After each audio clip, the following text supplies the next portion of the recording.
Hello students, Staff Selection Commission examination lo general awareness సంబంధించి previous year questions చూద్దాం.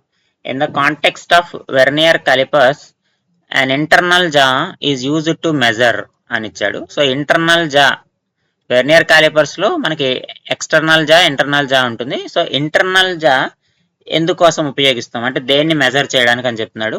Option A చూద్దాము, the length up to 1 millimeter. So this is least count of vernier calipers కాబట్టి option A కాదు. The depth of the beaker, depth of the beaker అంటే మనకి depth rod ఉంటుంది vernier calipers లో. So depth rod ఉపయోగించి మనము depth of the beaker find out చేస్తాం కాబట్టి ఆప్షన్ బి కూడా కాదు. Length of the rod and diameter of the sphere. So దీనికి ఎక్స్టర్నల్ జాస్ ఉంటాయి, ఎక్స్టర్నల్ జాస్ ఉంటాయి. సో కాబట్టి ఆప్షన్ సి కూడా కాదు. సో ఫైనల్ గా the internal diameter of hollow cylinder and pipes. So internal jaws ఎందుకు ఉపయోగిస్తామంటే హాలో సిలిండర్స్ కానీ పైప్స్ కానీ ఉంటే వాటి యొక్క ఇంటర్నల్ డయామీటర్ ఫైండ్ అవుట్ చేయడానికి ఉపయోగిస్తాము. So option D is the correct answer.